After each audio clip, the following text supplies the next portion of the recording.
और ये एक तमाशा लगा हुआ है। पूरी दुनिया जानती है कि मरकज़ के अंदर किसके पास कितने नंबर थे, अक्सरियत किसके पास थी, सूबे के अंदर अक्सरियत किसकी थी, किसके पास थी, क्या हुआ, ये सारी एक माजी का किस्सा बन गया है।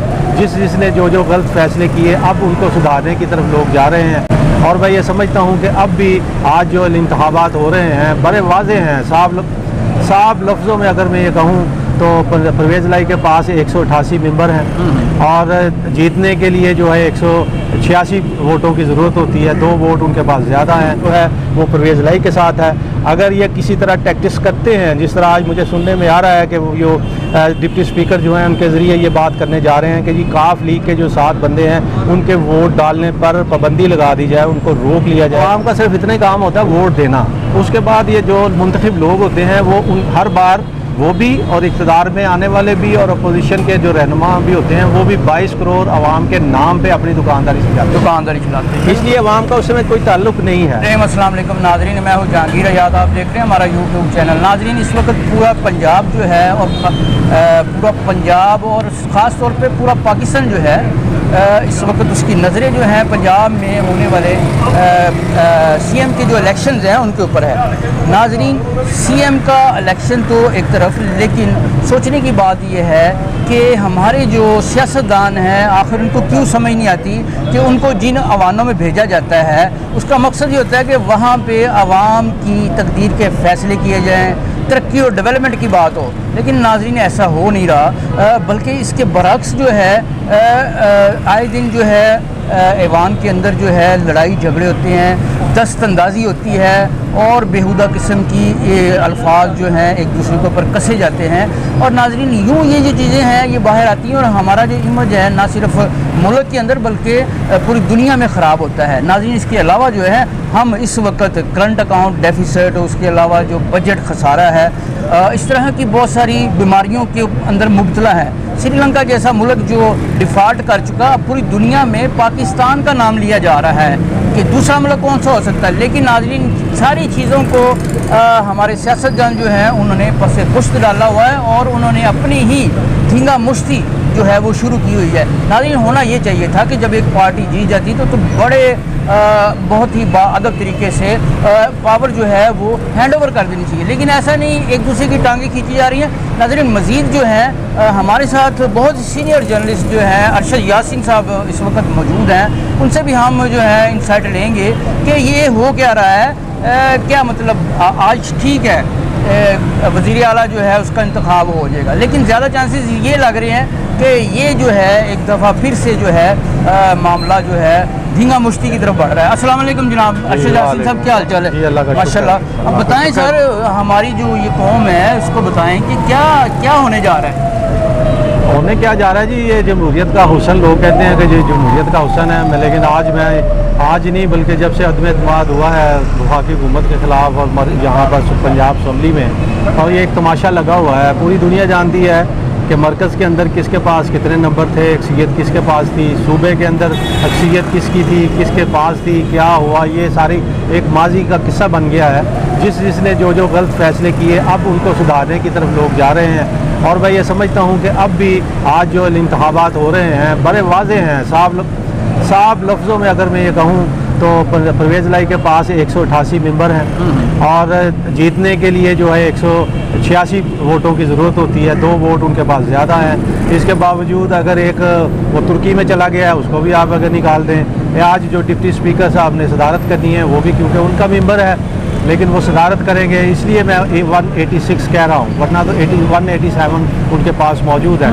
जबकि मुस्लिम लीग नून के पास जो है वो 173, 78 इस तरह के हैं। मतलब ज़्यादा से ज़्यादा वो आप कह लीजिए अगर आज़ाद उम्मीदवार जो अब नया जीता है वो भी अगर वो साथ मिला लेते हैं तो वो भी 180 से ऊपर जाते नहीं हैं। और साफ वाज़े है कि ये अगर इलेक्शन होता है पूरा अंदाज से होता है तो ये परवेज़ लाई की इसमें जीत है। लेकिन पाकिस्तान के अंदर इक़्तिदार के लिए लोग आखिरी हद तक जाते हैं, उनके लिए ये कोई मसला नहीं होता कि इसमें कोई अखलाकी कदरें पामाल होती हैं, उसमें जमहूरियत जो है उसकी जो है उस पर दाग लगता है। लोगों का ये मसला नहीं है, लोगों का ये मसला होता है कि हर हालत में हमें पैसे देने पड़े, हमें डराना धमकाना पड़े, हमें मुकदमात दर्ज करने पड़े, आखिरी हद तक जाते हैं किसी ना किसी तरह इलेक्शन जीत लिया जाए। और आप ये देख लीजिए कि पाकिस्तान पीपल्स पार्टी जो पाकिस्तान के अंदर कभी रूल किया करती थी, अब आसिफ जरदारी साहब पंजाब के अंदर उनके पास कुछ भी नहीं है, 7 नशिस्तें हैं, लेकिन अब अगर वो 7 में भी इलेक्शन लड़ने जाएं तो शायद मेरा ख्याल है कि एक आध सीट ही निकाल सकें। लेकिन वो पंजाब असम्बली के अंदर पूरी मुदाखलत कर रहे हैं। लेकिन PTI का ये ख्याल है कि आसिफ जरदारी साहब लोगों को ख़रीद रहे हैं और ख़रीदने की बुनियाद पर लोगों की वफादारियाँ ख़त्म की जा रही हैं। अब सुप्रीम कोर्ट के अंदर मैं ये समझता हूँ जहांगीर हयात, अगर सुप्रीम कोर्ट अगर सदर के रेफरेंस पे सुप्रीम कोर्ट अगर बर वक्त फ़ैसला कर देती तो पंजाब असम्बली के ये हालात ना होते, वफाक के अंदर ये सिचुएशन ना होती, मामला बहुत दुरुस्त हो जाते। सदारती रेफरेंस पर फैसला लेट आना, उसकी वजह से ये सारे मामला जो हैं ख़राब हुए हुए हैं। और अब आप देखिए अगर फैसला आया भी तो ये डिसीट करने की बात हुई। अब डिसीट करने का क्या फ़ायदा हुआ? डिसीट होने वालों ने दोबारा इलेक्शन लड़ लिया, कुछ जीत के आ गए, अब कुछ जो है वो फिर पैसे लेके वो वोट देंगे। अब सुनने में आ रहा है PTI के मज़ीद लोग जो है वो उनके राब्ते में हैं, शायद किसी ने कोई कहता जी पैसे ले लिए है, कोई कहता जी वो टिकट ले ली है। अब वो दूसरी तरफ से ये बात सामने आ रही है कि जनाब पाकिस्तान मुस्लिम लीग नून के लोग जो हैं उनके भी राब्ते में हैं, तो वो भी कहते हैं जी हमें PTI की अंडा की नशिस्त जो है जो इलेक्शन में हमें टिकटें दे दें तो हम जो है वो वोट डालने ही नहीं आएंगे। अब पहले एक वक्त था लोग वोट डालने के लिए, वोट हासिल करने के लिए लोगों को जो लोगों की वफादारियाँ ख़रीदा करते थे। अब सुप्रीम कोर्ट के फैसले के बाद ये हुआ है कि अब लोग पैसा इसलिए देते हैं कि आप घर में बैठो, आप बाहर जाओ, मुल्क में बाहर के मुल्क में जाओ, याशियाँ करो, घूमो फिरो, बस आपने वोट नहीं देना, ये 40-50 करोड़ रुपये आप ले और आप ऐश करें। अब मुझे ये समझ नहीं आती, जब हम जमहूरियत की बात करते हैं तो फिर हमें बड़े दिल के साथ एक दूसरे के इलेक्शन को तस्लीम करना चाहिए। जिस तरह पहले मैं बात कर रहा था जहांगीर के पाकिस्तान पीपल्स पार्टी, पाकिस्तान मुस्लिम लीग नून और PTI, ये मैटर करती हैं तीनों पार्टियां, यकीनन इसमें कोई शक नहीं है। लेकिन पंजाब के अंदर ये 2 बड़ी पार्टियां इस वक्त मौजूद है, पाकिस्तान तहरीक इंसाफ और पाकिस्तान मुस्लिम लीग नून। इन दोनों का नाम है, इन दोनों के हवाले से बात होती है और दोनों के दरमियान ही मुकाबला है। अब आज ही मुझे कोई दोस्त ये बता रहा था कि पाकिस्तान पीपल्स पार्टी के जो 7 लोग हैं वो भी ये फैसला करने जा रहे हैं कि जी शायद हम पीपल्स पार्टी जो है आइंदा सेटअप के हवाले से अब परवेज़ लाई को शायद वोट ना दे। लेकिन मेरा ये ख्याल है कि ऐसा नहीं है। आसिफ जरदारी साहब जितनी मेहनत कर रहे हैं वो यकीनन अब हमजा के साथ है और पाकिस्तान मुस्लिम लीग। अच्छा अरशद साहब ये बताएं कि जैसे मतलब ये इलेक्शन हुआ, ज़िमनी इलेक्शन हुआ, उसके बाद नून लीग जो थी उसने बड़ा दिल बड़ा किया और फ़ौरन अपनी शिकस्त जो है तस्लीम कर ली और ये बात सामने आई कि उन्होंने अज़म किया कि आगे बड़ी तैयारी के साथ दोबारा फिर हम मैदान में उतरेंगे और फ़िलहाल के लिए जो है हमें मतलब जो है ना शिकस्त, उससे तो ज़ाहिर हो रहा था कि यार अगले जो इलेक्शन होंगे तो उसमें पुरअमन और पुरसुकून तरीके से जो है ट्रांसफ़र ऑफ पावर हो जाएगी। लेकिन अभी जब हम ये वीलो कर रहे हैं, अभी आपने भी सुना, मैंने भी सुना कि वहाँ पे जो है असम्बली के अंदर जो है मुख्तलिफ लोग जो हैं वो कोशिश कर रहे हैं कि अपने बंदे लेके जाए जाएँ और बाद में जो है वहाँ पे कोई एक बहुत ही मतलब उदम टाइप की कोई चीज़ क्रिएट की जाए। और इससे तो ऐसे लगता है कि जैसे ये जो ऊँट है किसी करवट नहीं बैठेगा।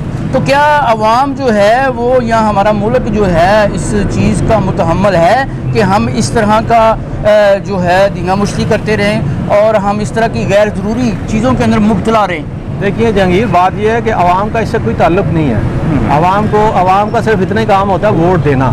उसके बाद ये जो मुंतखब लोग होते हैं वो हर बार वो भी और इक़्तिदार में आने वाले भी और अपोजिशन के जो रहनुमा भी होते हैं वो भी 22 करोड़ आवाम के नाम पे अपनी दुकानदारी चलाते हैं। इसलिए आवाम का उसमें कोई ताल्लुक़ नहीं है। जो बात आपने की कि इन्होंने पाकिस्तान मुस्लिम लीग ने फौरी तौर पर इसको शिकस्त को तस्लीम किया, वो मैं आपको बैकग्राउंड बता देता हूँ कि इलेक्शन के हवाले से पाकिस्तान मुस्लिम लीग के जो कायद हैं नवाज शरीफ, वो नहीं चाहते थे कि पाकिस्तान के अंदर जो है वो अदम एतमाद के बाद कोई हुकूमत हम बनाएं और हम हुकूमत में शामिल हों। लेकिन आज शहबाज शरीफ और उनके बेटे और दूसरे कुछ लोग, खुसूसी तौर पर आसिफ जरदारी साहब का ख्याल था कि हमें इक़्तिदार में आना चाहिए और हमें अपने मामलात जो है वो लोगों को रिलीफ भी देना चाहिए, अपने मामलात भी दुरुस्त करना चाहिए। बहरहाल ये मियाँ नवाज शरीफ साहब का ख्याल है कि मुझे शहबाज शरीफ और कुछ दोस्तों ने जो सीनियर लोग हैं उन्होंने ये कायल किया कि ये इक़्तिदार में हमें आना चाहिए क्योंकि हम लोगों को रिलीफ दे सकते हैं। लेकिन ऐसा नहीं हुआ और पाकिस्तान के अंदर नवाज शरीफ की तमाम तर वो मेहनत, जो नवाज शरीफ के नाम पर लोग वोट दिया करते थे, और खसूसी तौर पे लाहौर जो है वो नवाज शरीफ का घर होता था। और यहाँ पर जिस तरह जो है वो लोगों ने बाहर निकले हैं और पाकिस्तान पीपल्स पार्टी, पाकिस्तान तहरीक इंसाफ को कामयाबी दिलाई है, उस पे मियां नवाज शरीफ ने जो है वो शदीद बरहमी का इज़हार किया। सबसे पहले उन्होंने न सिर्फ बरहम तो हुए हैं, सबसे पहले आप देखिए कि अभी सरकारी तौर पे 20 नशिस्तों में से सिर्फ 7 नशिस्तों का सरकारी तौर पे ऐलान हुआ कि मरियम ने ट्वीट कर दिया कि हम शिकस्त तस्लीम करते हैं और हम यकीनन हम हार गए हैं, जीतने वालों को मुबारकबाद। ये शहबाज शरीफ और हमज़ा की तरफ से नहीं हुई थी, ये मरियम नवाज़ की तरफ से ट्वीट आई थी। इसका मतलब ये है कि ये ट्वीट जो है नवाज शरीफ की हिदायत पर दी गई थी। उसके बाद वज़ीर कानून जो पंजाब के हैं मोहम्मद अहमद ख़ान, जो इनका ख्याल जो मैं समझता हूँ कि वो भी मरियम और नवाज शरीफ के जो है वो दर्रे में हैं, फौरी तौर पे उन्होंने प्रेस कॉन्फ्रेंस की और उन्होंने तस्लीम किया कि जी हम शिकस्त खा गए हैं, हम हार गए हैं, जीतने वालों को मुबारकबाद। जिसका जिक्र आपने किया कि ये तासर ये मिला कि शायद अब उन्होंने तस्लीम कर लिया और अब जो चीफ मिनिस्टर का इलेक्शन भी जो है स्मूथली हो जाएगा, लेकिन ऐसा नहीं है। ऐसा क्यों नहीं है? ऐसा इसलिए नहीं है कि ये नवाज शरीफ ने ये किया कि फौरी तौर पर शिकस्त तस्लीम की, नवाज शरीफ के ग्रुप ने तस्लीम की। शहबाज शरीफ, हमज़ा, मतलब आप इसको अगर आसान लफ्ज़ों में मैं ये कहूँ तो मैं ये कह सकता हूँ कि शीन लीग ने इस तस्लीम नहीं किया, बल्कि उन्होंने इसका बुरा मनाया, और इस पे जरदारी साहब ने भी और शहबाज शरीफ साहब ने भी इसको बुरा मनाया कि आपने ये तस्लीम क्यों किया, हमने सारी चीज़ें मैनेज की हुई थी, हमने कम से कम 7-8 नशिस्तें हमने जीत लेनी थी। आपके इस ट्वीट के बाद जो है वो हमारी वो भी सीटें रह गई। और किसके ट्वीट के बाद? ये मरियम नवाज की ट्वीट जो हुई है कि मरियम नवाज सबसे पहले उसने ट्वीट किया था। ये जो ट्वीट हुई है, मैं आपको खुले लफ्जों में कह दूं, आप समझते हैं कि ये पार्टी के अंदर सियासत हुई है? जी, मैं खुले लफ्जों में बता देता हूँ, ये जो ट्वीट मरियम ने की थी ये नून लीग की तरफ से हुई है। अच्छा, आप देखिए इस तस्लीम को, हार की तस्लीम जो है वो शहबाज शरीफ ने नहीं की, हमज़ा ने नहीं की, इन लोगों के ग्रुप के जितने लोग थे या PDM की जितनी पार्टियां हैं उनमें से तो किसी ने नहीं की, सिर्फ मरियम ने की है। इसका मतलब नवाज शरीफ ने की है। और अब भी जो कोशिश हो रही है, आसिफ ज़रदारी साहब जो एक्टिव हुए हैं, शहबाज शरीफ साहब जो एक्टिव हुए हैं, ये नवाज शरीफ की रजामंदी के ख़िलाफ़ हुए हैं। नवाज शरीफ चाहते हैं कि किसी न किसी तरह अवाम में जाया जाए, फ्रेश मैंडेट दिया जाए, लेकिन ये नहीं चाहते। ये चाहते हैं कि अपने केसेस जो है वो हम किसी तरह सीधा करें, कितना करें। अब मैं आपको फ्यूचर की बात बता दूँ कि अन करीब जो मैं देख रहा हूँ वो ये है कि शहबाज शरीफ साहब कि फ़ौरी तौर पे किसी बीमारी की सूरत में फ़ौरी तौर पर पाकिस्तान से चले जाएंगे। मुझे ये लगता है कि पाकिस्तान मुस्लिम लीग का नया कायदे-ए-ईवान कोई और बनेगा, शाहिद हकान अब्बासी हो, मियाँ आसिफ हो या कोई हो, वो फिर असम्बली जो है वो डिज़ोल्व करेंगे और फिर ये इंतखाबात में जाएंगे। मैं आपके वीलॉग में जो है ये आपको एक्सक्लूसिव दे जा रहा हूँ। आप जहाँ तक पंजाब असम्बली की बात है, वो मैंने आपको कह दिया कि पंजाब असम्बली के अंदर वोट जो है, अक्सरियत जो है वो परवेज़ लाई के साथ है। अगर ये किसी तरह टैक्टिस करते हैं, जिस तरह आज मुझे सुनने में आ रहा है कि वो जो डिप्टी स्पीकर जो हैं उनके ज़रिए ये बात करने जा रहे हैं कि जी काफ लीग के जो 7 बंदे हैं उनके वोट डालने पर पाबंदी लगा दी जाए, उनको रोक लिया जाए, क्योंकि चौधरी शुजात साहब ने लेटर जारी नहीं किया।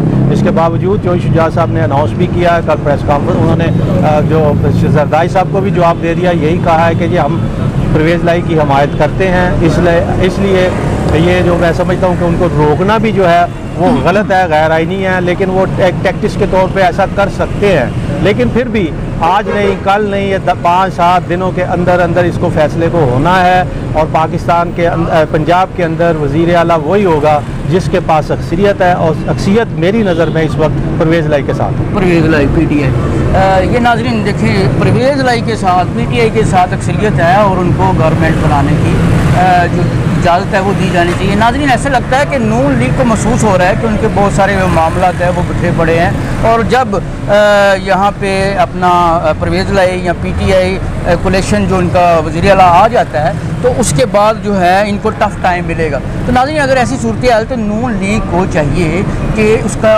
हल ये है कि आप इसको इस्तीफ़े दें, आप सब कुछ जो है वो डिज़ोल्व करें और नए इलेक्शन, जनरल इलेक्शन की तरफ जाएँ, तो और वहाँ पे अपनी जो पावर शो करें और वहाँ से नया मैंडेट लेके आप दोबारा वापस आएँ। तो ये एक तरीक़ाकार है, जमहूरी रवायत जो है इस तरह की जो कायम करनी चाहिए, किसी न किसी को इस तरह की जमहूरी रवायत जो है उसको कायम करना होगा, किसी न किसी को बारिश का पहला कतरा बनना होगा। नाज़रीन, उम्मीद है कि हमने आपके अर्शद यासीन साहब के साथ बैठ के हमने बहुत आपको मालूमात और उनके तजिए से जो है यहाँ पे आपको मौका दिया कि आप उनको सुन सकें। उम्मीद है कि आपको ये हमारी काविश पसंद आई होगी। अगर आपको हमारी ये काविश पसंद आई है तो हमें कमेंट करके ज़रूर बताइएगा। मैं आपका हो जहांगीर हयात इसी के साथ आपसे इजाज़त चाहूँगा। अल्लाह ने